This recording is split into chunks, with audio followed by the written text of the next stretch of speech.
Hello guys and welcome back to the channel. तो आपकी जो डिमांड थी कि एमसीक्यू सीरीज़ लाए इकोनॉमिक्स पे, तो मैं आपके लिए लेके आया हूँ एमसीक्यू सीरीज़। अराउंड 30 क्वेश्चंस हम सॉल्व करेंगे इस एमसीक्यू सीरीज़ में और डिस्कशन करेंगे हर एक क्वेश्चन पे, ठीक है ना। तो स्टार्ट करते हैं पहले क्वेश्चन से।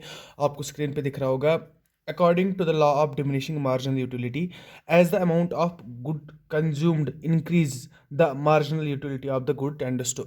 तो इसका मतलब है, मतलब क्वेश्चन का मतलब क्या है पहले कि ये हमें डीएमयू के बारे में बता रहा है। डीएमयू मतलब डिमिनिशिंग मार्जिनल यूटिलिटी। मैंने आपको पढ़ाया डिमिनिशिंग मार्जिनल यूटिलिटी क्या होता है कि अगर आप कोई भी मतलब कोई भी गुड आप कंज्यूम करते हो, लाइक मैं वाटर की बात करूंगा। एक वाटर बोतल है, आप वाटर बोतल एक कंज्यूम कर रहे हो।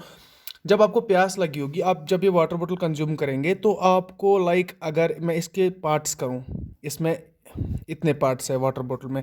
जब आप ये पार्ट पिएंगे, ये यूनिट आप पिएंगे, तो आपकी जो प्यास थी वो बुझ जाएगी, ठीक है ना।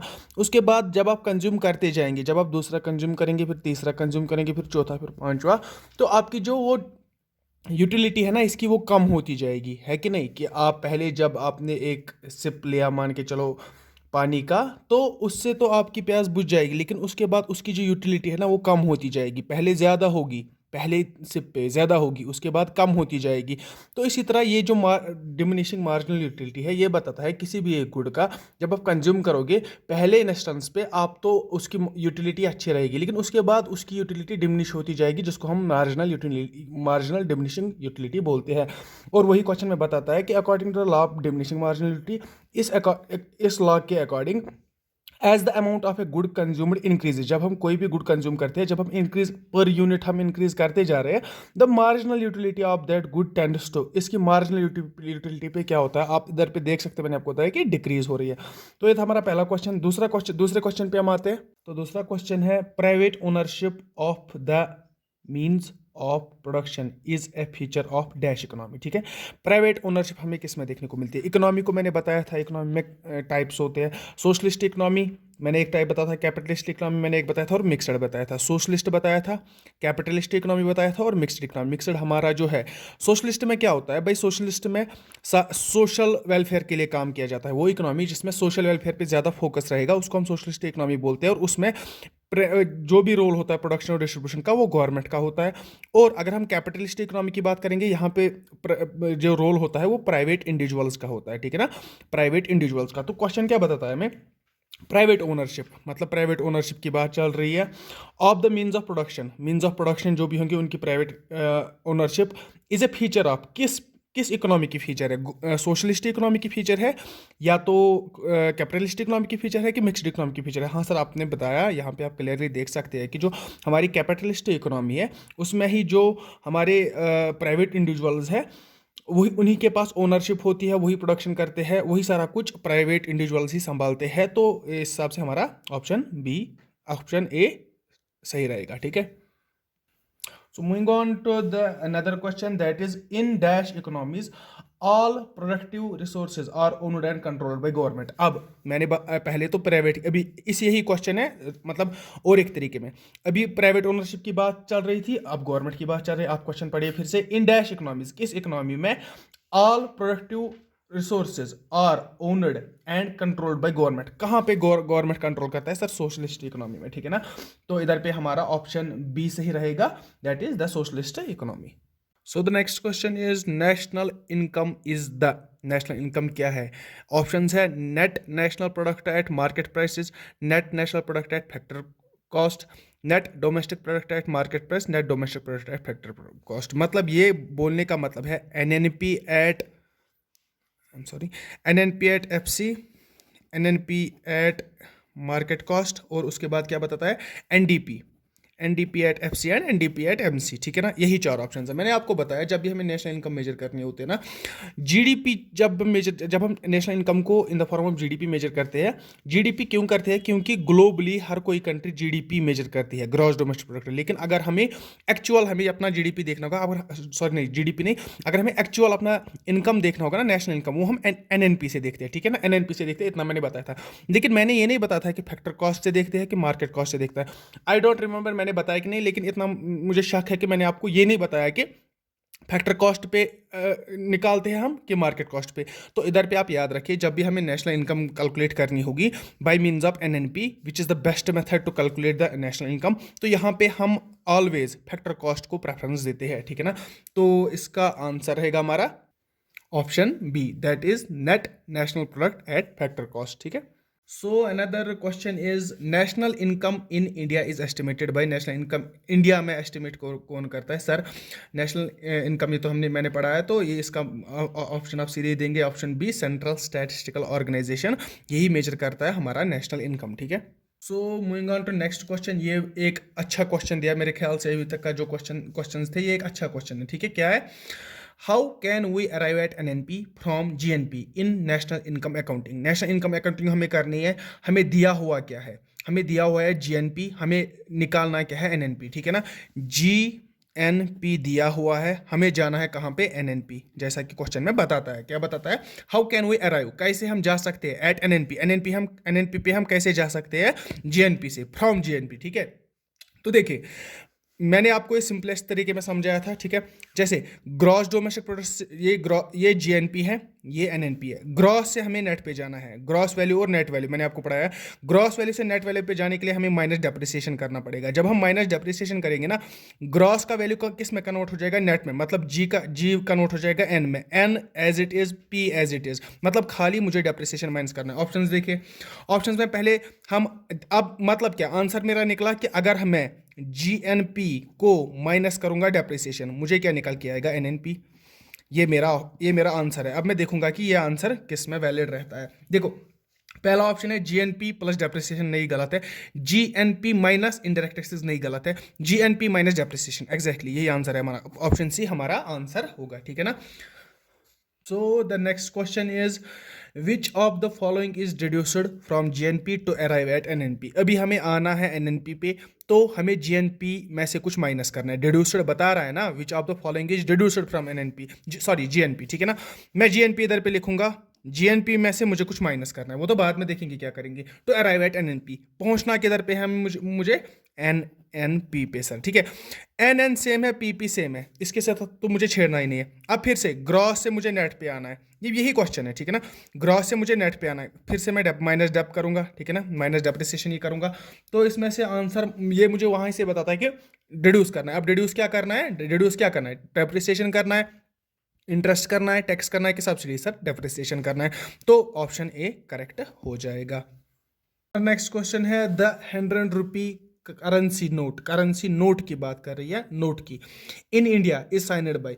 हमारे 100 रुपी करेंसी नोट को इंडिया में साइन कौन करता है। पहला ऑप्शन है governor Reserve bank of India, secretary ministry of finance, तीसरा ऑप्शन है फाइनेंस मिनिस्टर ऑफ इंडिया, और चौथा ऑप्शन है प्राइम मिनिस्टर ऑफ इंडिया। देखो 100 रुपी नोट जो है ना, आप वो 100 रुपी नोट निकालिए। मैंने लेक्चर 1 में ही बताया था कि उधर पे गवर्नर का सिग्नेचर होता है, I promise to pay the bearer the sum of ₹100। मैंने एग्जांपल भी दिखाई थी, और वहाँ पे मैंने फोटो भी दिखाया था। 100 रुपीज़ नोट का आप फोटो देखे, वहाँ पे साइन होता है, और साइन किसका होता है, गवर्नर का। प्रेजेंट गवर्नर कौन है, शक्तिकांता दास, वो आपको पता होगा। तो इधर पे हमें साइन का पूछा गया है, साइन कौन करता है, तो साइन करता है गवर्नर हमारे, किसके, आरबीआई के। तो ऑप्शन ए हमारा करेक्ट हो जाएगा। Next question is the reserve bank of India was established in the year. किस ईयर में हमारा रिजर्व बैंक एस्टैब्लिश हो गया था। तो आपको पता होगा हमारा जो रिजर्व बैंक ऑफ इंडिया है वो एस्टैब्लिश हो गया था, ऑप्शन बी, यस, 1935। इधर पे एक थोड़ा सा कंफ्यूजिंग पॉइंट है, वो ये है कि देखो एस्टैब्लिशमेंट कब हो गई थी रिजर्व बैंक की, 1935 में, ठीक है। तब रिजर्व बैंक, जैसे मैंने बताया था, पाकिस्तान को भी सर्व करता था, डिफरेंट कंट्रीज़ को, 2-3 कंट्रीज़ को सर्व करता था एज द रिजर्व बैंक। लेकिन उसके बाद जब ये बैंक नेशनलाइज हो गया, फिर ये खाली इंडिया को ही अपनी फैसिलिटीज़ प्रोवाइड करने लगा। तो वो नेशनलाइज कब हो गया, 1949। ये 2 डेट्स इंपॉर्टेंट है। पहला डेट है 1935 में क्या हुआ था सर, 1935 में एस्टैब्लिशमेंट हो गई थी, आरबीआई बन गया था। और उसके बाद 1949 जब इंडिया इंडिपेंडेंट हो गया, उसके बाद आरबीआई नेशनलाइज हो गया। ये 2 इंपॉर्टेंट डेट्स है, बहुत बार इनके बारे में क्वेश्चंस पूछे गए हैं। नेक्स्ट क्वेश्चन, ये बहुत ही अच्छा क्वेश्चन है मेरे ख्याल से। क्या है, the reserve bank of India RBI acts as bankers bank, ठीक है। बैंकर्स बैंक बैंक हम किसको बोलते हैं? देखो बैंकर्स बैंक किसको बोलते हैं? अगर यहाँ पे आरबीआई है, यहाँ पे कोई कमर्शियल बैंक है, यहाँ पे मैं हूँ, ठीक है ना, ये मैं हूँ। अब मैं इससे लोन लेता हूँ, ये क्या है? ये कमर्शियल बैंक है, ये आरबीआई है। अब मैं कमर्शियल बैंक के साथ लोन ले रहा हूँ, उससे लोन ले रहा हूँ। अगर मुझे डिपॉजिट करना होगा, मैं कमर्शियल बैंक के पास डिपॉजिट करूंगा। तो मेरा बैंक कौन सा है? इंडिविजुअल बैंक होता है कमर्शियल बैंक। लेकिन अगर अब कमर्शियल बैंक को लोन की जरूरत पड़ गई तो वो कहां से लाएगा? वो आरबीआई से लाएगा। इसका यही मतलब है हमारे बैंकर्स बैंक का। लेकिन इधर पे एक आप देखिए क्वेश्चन को कितना कंफ्यूजिंग है। क्यों? देखिए, the reserve bank of India RBI acts as bankers bank, this would imply which of the following, किस ऑप्शन पे इंप्लीमेंटेशन होती है इस स्टेटमेंट की? किस स्टेटमेंट की? स्टेटमेंट है कि बैंकर्स बैंक एक स्टेटमेंट है, उस ये किस पे इंप्लाई होता है, किस पे इंप्लीमेंटेशन होती है इसकी? देखो, अगर आप ऑप्शन देखेंगे ना, ऑप्शन सारे जो विथ रेस्पेक्ट टू आरबीआई सारे ठीक है। जैसे other banks retain their deposits with RBI. देखो, अगर कमर्शियल बैंक कोई भी है, वो कोई डिपॉजिट अगर रखना चाहता है या उसके बाद भी अगर उस पे मतलब कुछ अमाउंट रखना होता है आरबीआई के पास, जैसे मैंने आपको पढ़ाया, तो वो ये तो स्टेटमेंट करेक्ट हो जाता है। लेकिन उसके बाद दूसरा स्टेटमेंट आप पढ़िए, the RBI lends funds to the commercial banks in times of need. जब क्या बोलता है? जब RBI lends funds, RBI lend करता है फंड्स किसको? कमर्शियल बैंक को। मतलब कि आरबीआई है, आरबीआई लेंड करता है फंड्स किसको? कमर्शियल बैंक को, जब कमर्शियल बैंक को उसकी जरूरत होगी। हाँ, ये भी ठीक है। तीसरा पॉइंट है, the RBI advises the commercial banks on monetary matters. जब मॉनेटरी पॉलिसी कंट्रैक्ट करनी होगी या हमें एक्सपेंड करनी होगी मॉनेटरी मैटर्स पे, आरबीआई ही गाइडेंस करता है किसको? कमर्शियल बैंक को। हाँ, ये भी ठीक है। लेकिन हम क्वेश्चन क्या है? क्वेश्चन है कि जो बैंकर्स बैंक है वो स्टेटमेंट कौन सा है? सर, वो स्टेटमेंट ऑप्शन 2 है। क्या है? कि जब भी कमर्शियल बैंक को पैसों की जरूरत पड़ेगी तो आरबीआई कमर्शियल बैंक को पैसे देता है। और इस स्टेटमेंट का मतलब है कि RBI is the bankers bank, ठीक है। ये हमारा बैंकर है और इस बैंकर का बैंक कौन है? आरबीआई, ठीक है। So next question is, when the Reserve Bank of India announced an increase of the cash reserve ratio, CRR increase हो गया, ठीक है। CRR इंक्रीज होने का मतलब क्या है? Reserve ratio, what does it means? इसका मतलब क्या है? The commercial banks will have less money to lend, the reserve bank of India will have less money to lend, the union government will have less money to lend, none of these.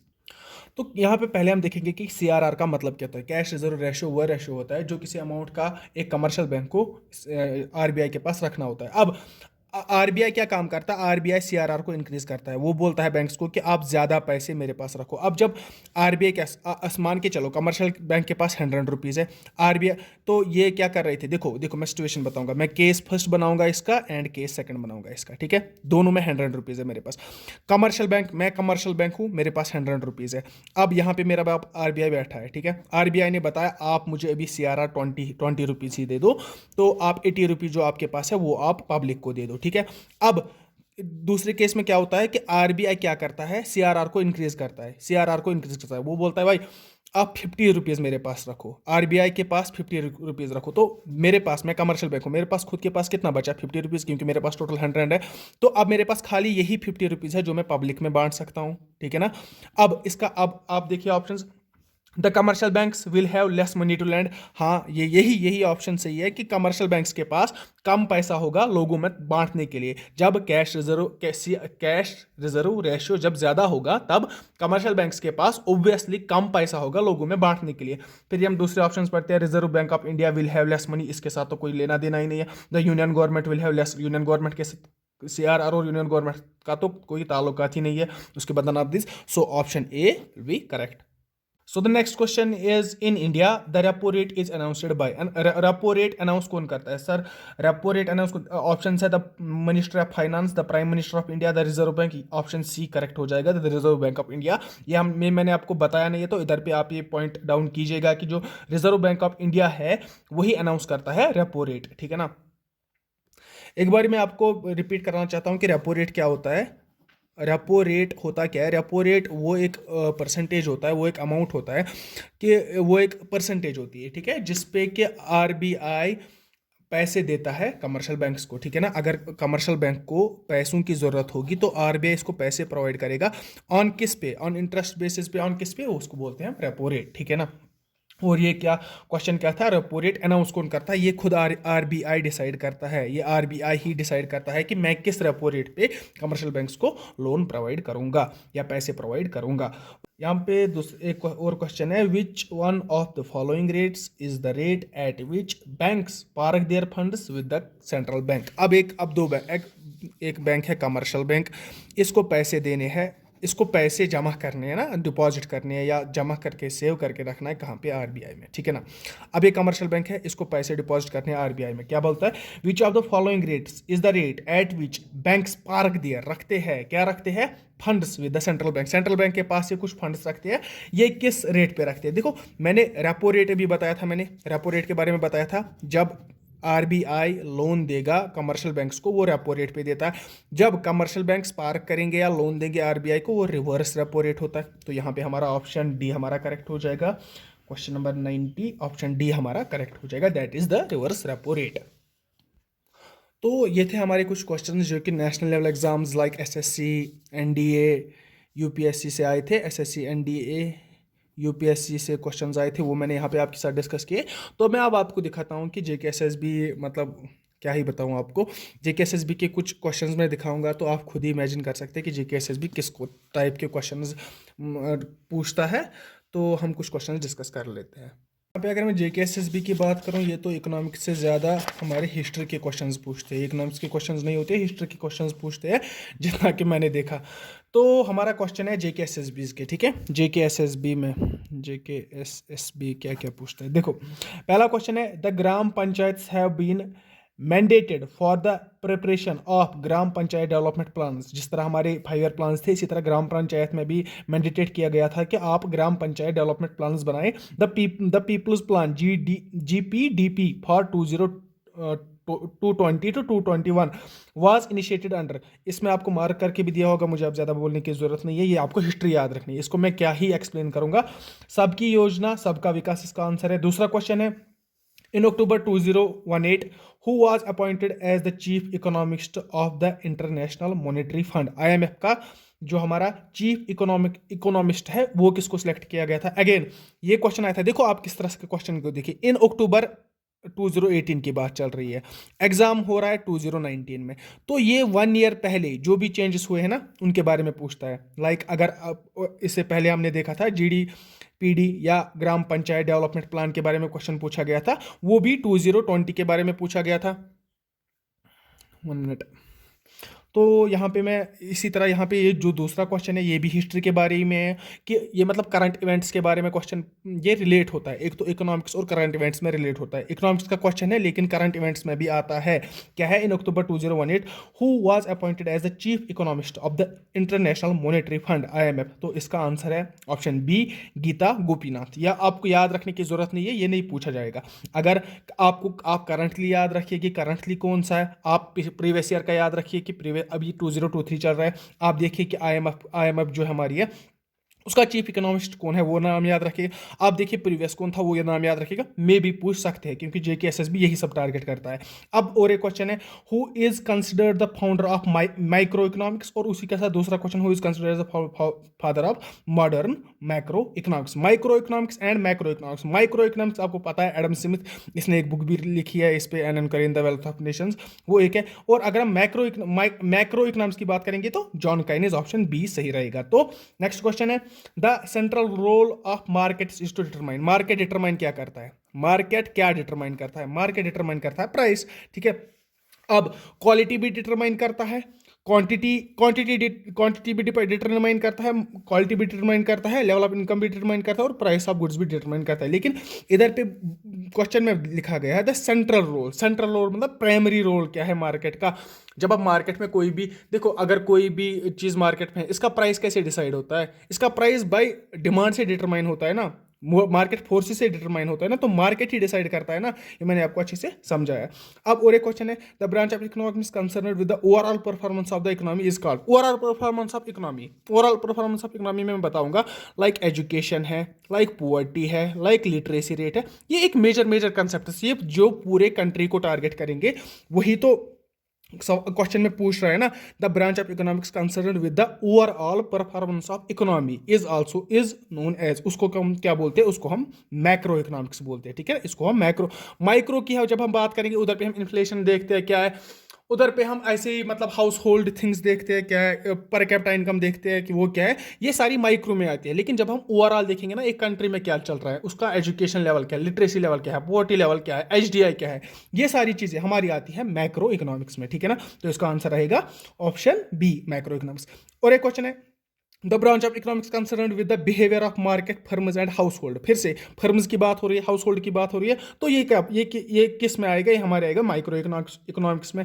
और एक question है, taxes are used to discourage, taxes किस लिए हम taxes किस लिए किसको discourage करते हैं, अगर टैक्सेस इंक्रीज हो गए तो उससे क्या फर्क पड़ेगा, कंजप्शन इंक्रीज होगी, प्रोडक्शन क्या होगा, हमारी कंजप्शन डिक्रीज होगी, ठीक है ना। डिस्करेज करेगी, जो हमारी टैक्स इंक्रीज है वो हमारी कंजप्शन को डिस्करेज करेगी, तो ऑप्शन ही करेक्ट हो जाएगा। Another question, which of the following economic resources cannot be converted into commodity?